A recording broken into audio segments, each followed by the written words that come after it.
In 3, 2, 1. What's good, everybody? It's your boy Kool Austin. Welcome to another episode of Kool Konvos. I have a very special guest tonight. It's my big bro. It's the homie. It's the sneakerhead. It's the shoe connoisseur, Mr. Nick, man, Mr. Legend. What's up, man? How are you? I think you're getting a good intro like that this time.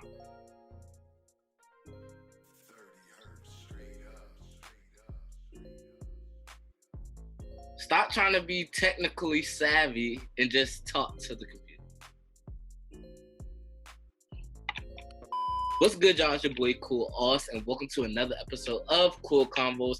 Hey, so tonight I have a special guest with me. I got my big bro, the sneakerhead, the shoe connoisseur, the legend himself, Mr. Nick, man. What's up? How are you, man? You missed one. What's up? You missed Virginia's best bartender. I don't know how. I don't know.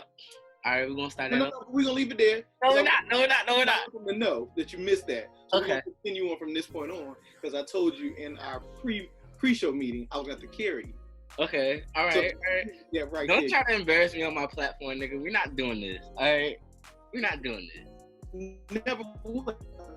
I'm happy to be here. Thank you. And I'm happy to be here. I'm happy that you are here, man. So, Nick, I know you personally, but for the audience, tell them who Nick is and what does he do?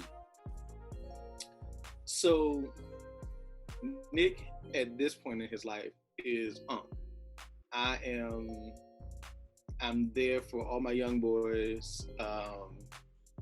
Case in point, I'm the OG, for lack of a better term, even though I hate that because it makes me feel older than I am. I'm just the guy who has finally decided I'm going to chase all of the things that I wanted to do, stuff that I should have done when I was younger, all while keeping up with the stuff I have to do as an adult. That's kind of who I am. My goal is always to be the hardest worker in the room. And it's hard to do that for some of the people I'm associated with, but that's my goal. Hey, that's what's up, man. And, let's talk about what's in the background. You are a content creator for YouTube for that purpose in general. Like, you are... Yeah, I see. I get it. Yeah. Real smooth. I see the little plug in the background. You got your video popping out. It's cool. So tell me, when did the love for shoes in general come about? So that's funny. The love has always been there, but I never got the opportunity when I was growing up. My mom was like, "Yeah, no." How much? Nah, I can get the same thing for a lot cheaper. So I was the guy, even in my early years in college, I wore dress clothes for like all of my college career. I was the cardigan guy. I was dressing up before dressing up was fun. And then I fell in love with it when I got a pair of Jordan 4 Cementos. It was my first pair of Jordans I bought as an adult, and it started that night, and ever since then I've been kind of buying the stuff that I didn't get when I was younger. I've been buying it, which led to a problem, for lack of a better term. I'm weak, but some people they criticize sneakerheads and be like, you only have 2 feet, why do you have those many shoes? But I saw a post that you did recently where it said you have to really look into the business of owning sneakers. So can you elaborate on that business and how you can really profit from being a sneakerhead? Yeah, so I saw, it was ironic because I saw a post from a friend of mine the day before that said, if you have $5,000 to $10,000 worth of sneakers, you better have $5,000 to $10,000 in your savings account. And while it wasn't directed at me, I was like, I hate that pattern, because while my savings account I'm fine with my savings account. People don't understand, this didn't happen overnight. I didn't go spend 5 racks at once to get this. This is an accumulation over the years, but this is one of those things where if I needed something right now and was out of work or whatever, and I just didn't have it, I would sell everything in this room and have about 11 G's if I needed to sell some of this stuff. maybe, let's say 8 if I had to make a rush. Let's say 8 G's, if not more, to sell it all right now. So that's kind of the business aspect of it. I have plenty of times where I can come through, I'm like, yo, I ain't wore that 6 months to a year. Get rid of it. I sell stuff for pennies on the dollar just to make spaces. But there's shoes in here that I could sell for $400 or $500 right now. There's a pair of Jordan 1s back there. I actually looked it up. They're selling for $560 right now. So if I needed to get some quick money, right there. Right. But just say, oh, they always spending, which granted, it's not fun being a sneakerhead. It's like, dang, you just got one. It's like a drug. You know, you get that first one, it's like, oh, bet. Get another one. And then you always chasing that feeling. It's like, oh, I got some. I said to myself, I need some shoes. My fiance was like, you just got some. Oh, yeah. It's constant chasing, but at the same time, there's a lot worse I could be doing.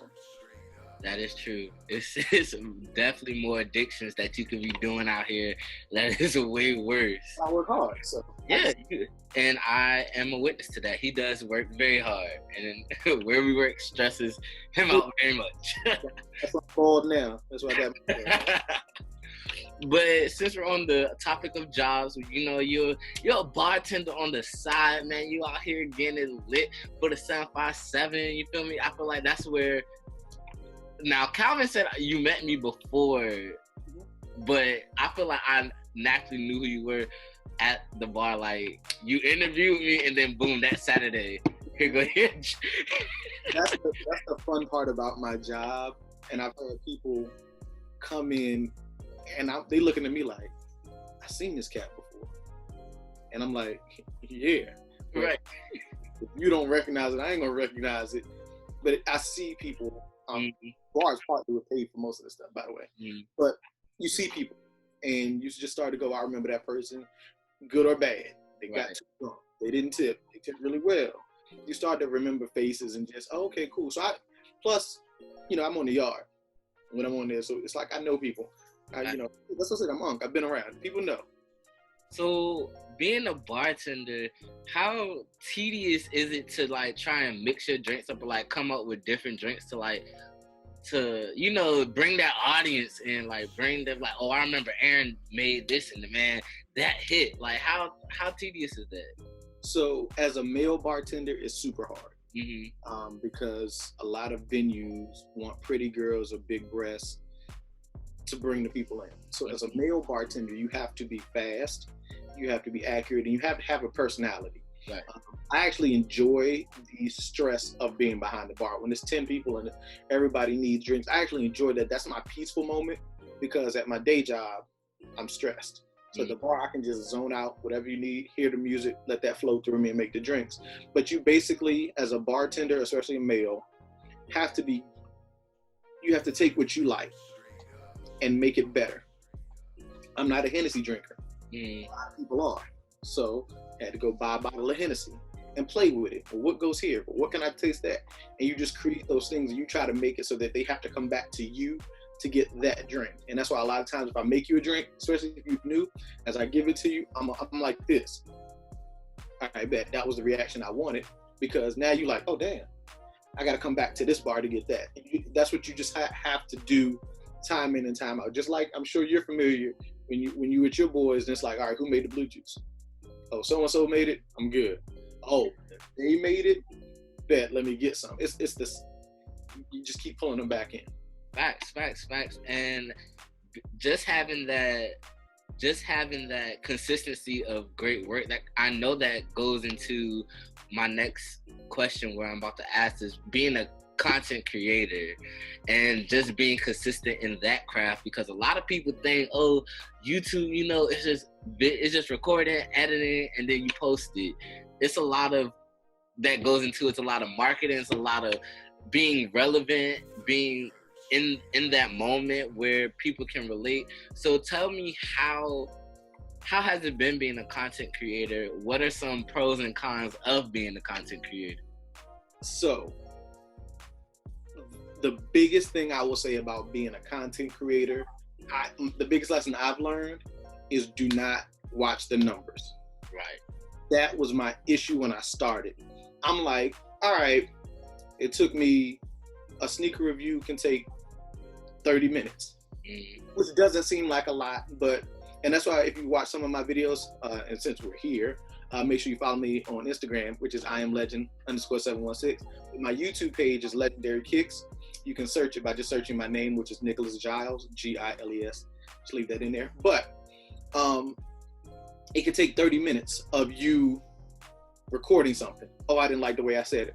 Oh, I didn't like the face. Oh, I didn't like the lighting. Oh, was the camera off balance? Oh, all of these things. So you've been in a room creating, you watch it, you hate it. You watch it, the audio is off. You watch it, okay, cool. Then you edit it, which is the hard part, which is weird. I don't know how y'all do it.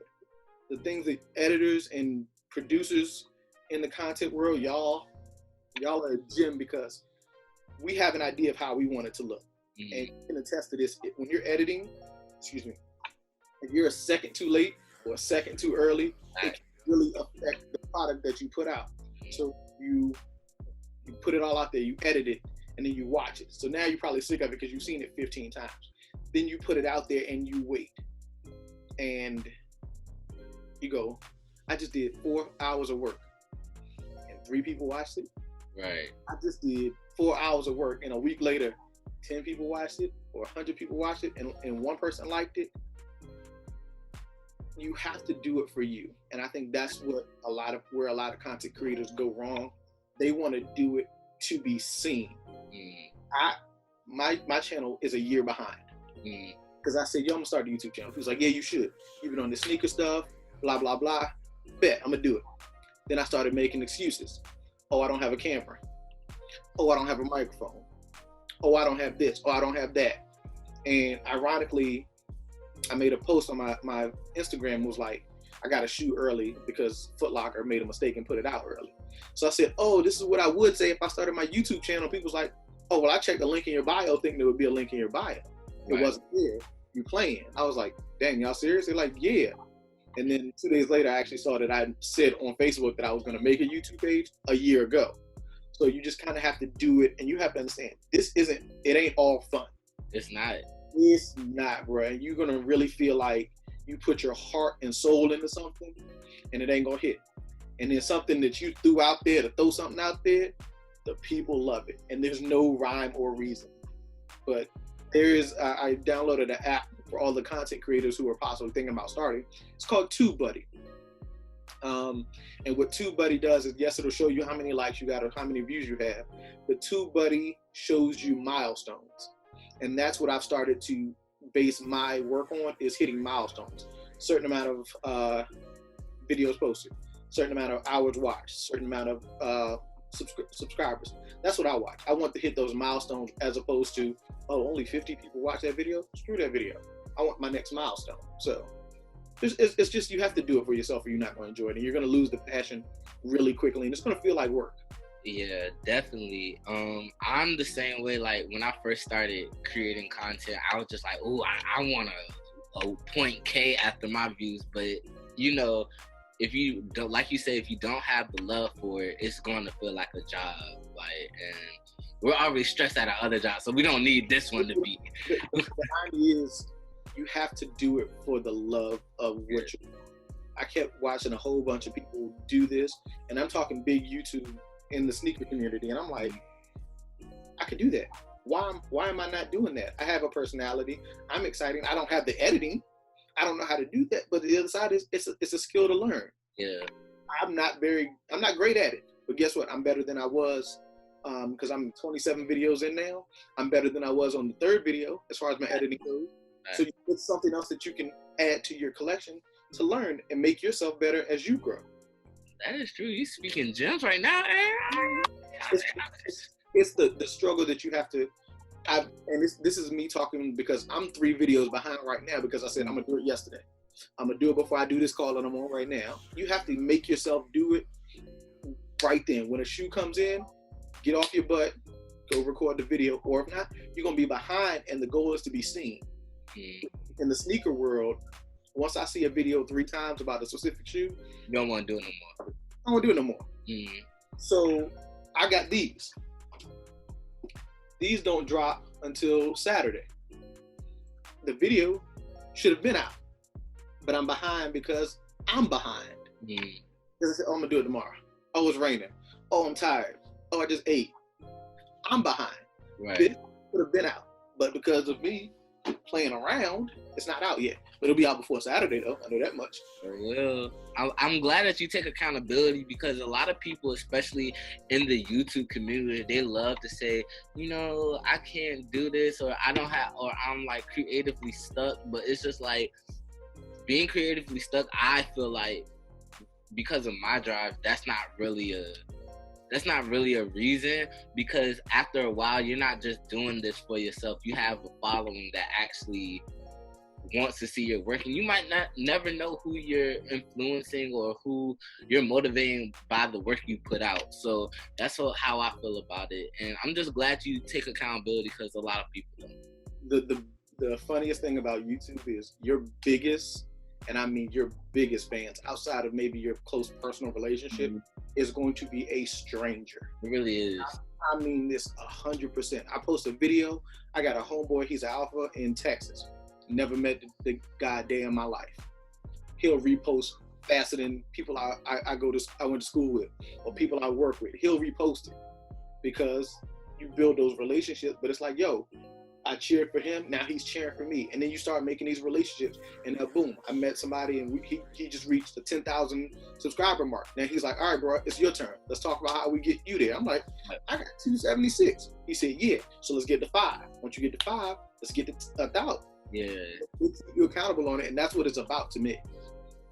And that's good, man. And that just really just goes into my next question before we start our game. How big are you on collaborating with other creators? Like, do you feel like that's important for your brand, or you can be like, nah, I really don't feel like, you know, I can do it on my own? So here's the thing. I love to collaborate with people, but I also want to make sure the collaboration goes both ways. Mm-hmm. So I did a collection video with a guy who records videos. He does weddings and stuff like that. His collection video is going to be about 15, 20 minutes long after editing, because it's almost done being edited. But I feel like I would do him an injustice to post that video right now. Mm-hmm. When I have 276 subscribers. Right. When you go post a video, I'm like, when I do that, I want there to be an audience. Mm-hmm. So when I went down to the office, did some collaboration there, just being in the moment. It felt good because I'm like, okay, I can post this saying where I am. You can post this and say, hey, there's some collaboration done. I think it's important because your audience is going to be completely different than my audience. Right. And I actually had this conversation with a friend of mine who's starting a page about military spouses. Her audience is going to be completely different than my audience. But if there's 10 people viewing it, 10 of those people may be in your audience, but maybe 3 of those will be in my audience too. Nice. That's 3 more people on my side. And then when I post the same video, maybe there's 2, maybe there's 1. But those collaborations have to feed off of each other to make sense. I wouldn't do a collaboration right now with a food channel. Those don't go hand in hand unless, like, what was it, Tuesday? We had the Ben & Jerry's Chunky Dunky came out. Right. So if I'm collaborating with a foodie about ice cream, and then I have this ice cream related dunk, then yeah, it makes sense. But it just has to make sense for both parties. I hate doing stuff that only benefits me or only would benefit you in general. Okay. Man, you out here throwing out gems, man. I took time to study it. Yeah. When I to do it, it went past just, I want to be famous. Mm-hmm. When I first saw it, I was like, yo, these dudes are getting shoes sent to them that I got to pay for, and I got more personality or more knowledge about the shoe. I was like, I want that. But then it became, if I'm going to do it, I'm going to treat it like I do my day job, and I'm going to invest in it, I'm going to study it, I'm going to learn it. You got to be great. You have to, man. You really do. All right, y'all. So we're about to play my game real quick. It's called How Virginia Are You? And I know you from the bad news, so you know you very much Virginia. You very much Virginia. So The rules of the game is you have 20 seconds to name as many Virginia celebrities as possible. Ooh. So I'm about to put 20 on the clock. All right. The highest score has been 11. So let's see if you can beat that. Are you ready, Nicholas? I'm not, actually. Well, get ready. On your mark, Right. get set, go. There's me, there's Allen Iverson, there's Michael and Marcus Vick, Russell Wilson's granddad, or Russell Wilson. What's the guy? He's an alpha from Norfolk State. The parent for Smart Guy. I can't think of his name. Shoot. Aaron Brooks. Alrighty. You got 5. That's cool. That's his name. Tim Reed is sister. I'm definitely about to fry your ass up. He was sister. Definitely about to fry your ass up. You are correct. Russell Wilson did go to school in the 804, and his grandfather was the second president of Norfolk State University. I know. Give you that. So, all right, you did good. You did good, though. You did good. 5. I got AI. I guess I don't count until I get 1,000. Yeah, you know. Aaron Brooks in there. You did not say no damn Aaron Brooks. I did. You Run said it back. You said AI. You said Michael and Marcus Vick. You said Russell Wilson, and you said Russell Wilson's grandpa, and then you said the dude that played the dad on Smart Guy. 5. You knew what I meant. Medium. You knew what I meant. Medium, man. Trying to cheat on my damn game. All right, so I got 2 more questions for you, bro. So the first question is, where do you see your brand in the next 5 years?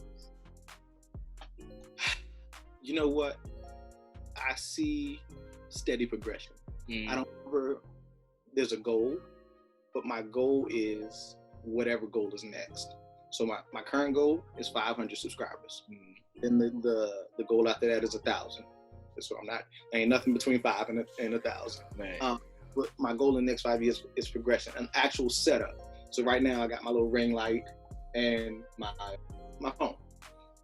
The next step is a camera. Well, actually, I'm lying. The next step is the studio lights. After that, it's the camera. Then after that, it's all of those things. So the goal for the brand isn't just the content. It's everything behind the scenes that you don't see.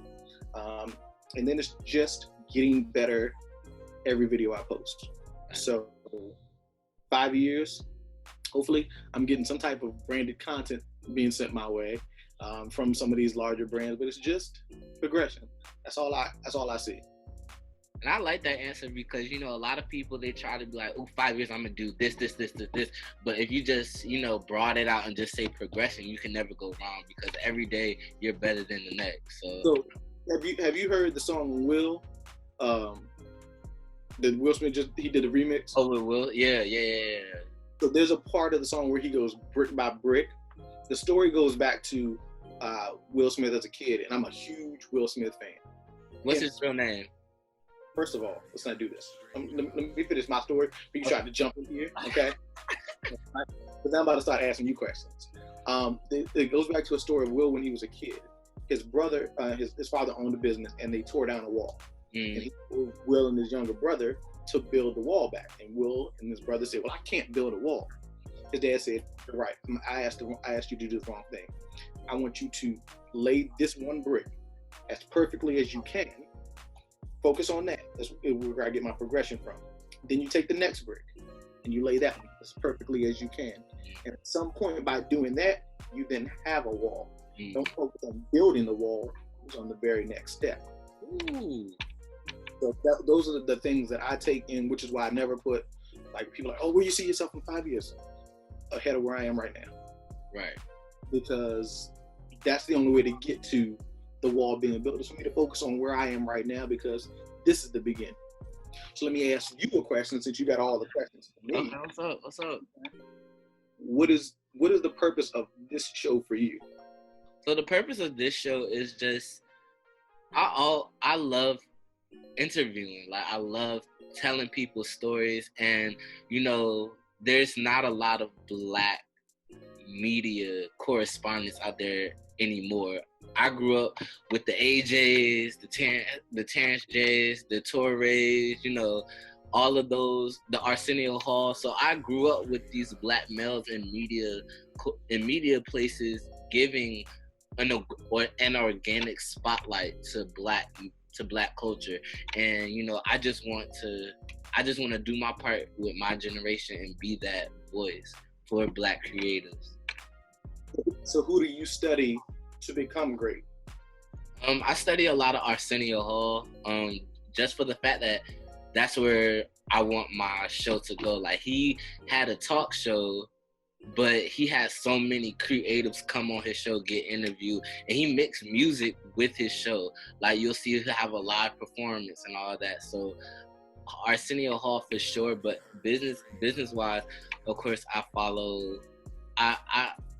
my business like I do Diddy when he did like Making the Band. So, cause that's what I grew up on, and I saw how he built these groups, and that's how I kind of like plan to build my craft, minus like the breakups on national TV. So yeah. So in hearing that, and I know that you're a Cancer, and it may throw you off, and you may already be there. Mm-hmm. To listen to Charlamagne's interviews, not Breakfast Club interviews, but some of those are really good. He is the lifeblood of that show, and the reason why I say listen to him is because if you just listen to the Breakfast Club, they feed off of him.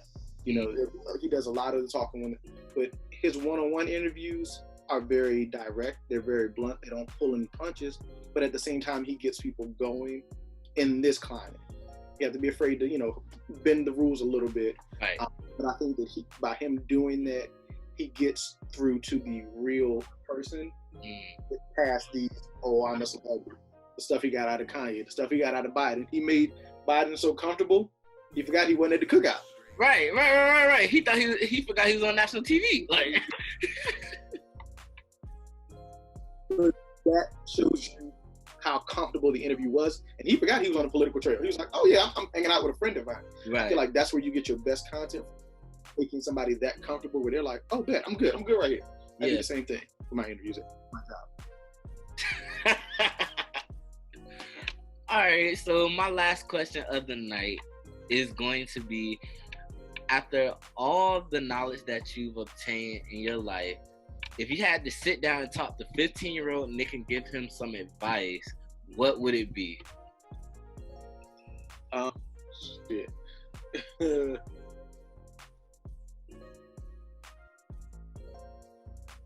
It would be, I think the advice would be, it's not going to be easy, but it'll be worth it. And I know that that's cheesy as hell. And as I said it, I was like, that's lame. But the truth of the matter is, I don't want to change anything. Right. Because any alterations from what I did from then to now don't put me here. You deal with the pain, the highs, the lows. But without those, I wouldn't be in this situation right now. If I say, oh, well, make sure you go find the love of your life because you know where she'll be now. Well, if that's the case, maybe I don't have those lessons to be the man I am now for her. You know, maybe if I say, well, you know you're going to be a bartender and you're going to be great at it. Well, if I was a bartender at 21, 22, and as social as I was, I would have burned bridges thinking, oh, I can do this. I know what I'm doing. Right. With clubs and stuff. So I think the advice would just be, keep pushing. You're going to have them highs, you're going to have your lows, but just don't give up, because you get to those points, and we all been there, where it's like, all right, I'm over this. I'm done. So just don't give up. It's going to be worth it at some point. I don't even know if this is worth it, but this is where I am right now, and this is what I'm going to enjoy. Hey, man, well, I appreciate you for being a guest tonight on my show. You know, it's always love with you, man. You're my big brother, and I appreciate all that you're doing. I got some real insight knowledge on how you think, and that's just amazing, because I always want to pick my friends' brains and see how they really think about certain things. And you know, once you get to chopping it up with your friends, you look at them differently. And I'm looking at you differently, but it's in a great way. It's in a very great way. But before we leave, Did you watch the Last Dance documentary? Yes. All right. There was a part in that documentary where Kobe, rest in peace, said, when you look at Mike, the stuff you get from me, you got from Mike. And this is why I go back to Will Smith. There's an interview I listen to once a week, bar nothing. And if you want to look it up once we're finished, I go to YouTube and I type in Will Smith words of inspiration. It's like a 7-minute video. And he goes over a few things, but he basically says, where I excel is sickening work ethic. I've never viewed myself as particularly talented, but where I excel is sickening work ethic. While other people are sleeping, I'm working.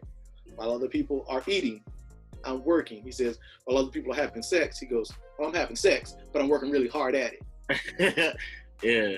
It's that mentality of you don't have to be great to be great. You don't have to have this God-given ability to be great. You just have to work at it. And that's what I do with everything. I want to be, again, like I said, the hardest worker in the room. And my rooms are surrounded by some hard workers. So they're pushing me and don't even know it. Right. So that's how I got to where I am. And I hope that everybody took at least a little something out of this. I enjoyed it. And as soon as this is done, I'm going to go record a video because I said I was going to do it yesterday. And that's what I have to push myself to do. So, hey. Well, I appreciate you for being on my show, bro. Y'all make sure y'all go follow my man's page. You know, he has all the dope content. Like, I usually, like, sometimes when people send me content, you know, you skim through it and all that, you know, just to, like, say you support. But I really sit down and look at your content, bro. It's definitely not boring. And I love what you're doing. You know, you're getting me into sneakers because you know, being raised in the DMV, all we had is like New Balances. So now I'm learning about Nikes. I'm learning about. See, one thing you don't know is I'm from Virginia, but my family is from Maryland. I spent a lot of my life in Bowie. So. Oh yeah. Oh shit. Yeah. Okay. 990 guy. All right. But yeah, I thank you again for being on the show. Y'all already know what it is. It's the Kool Konvos, and I'll see y'all next episode. Peace.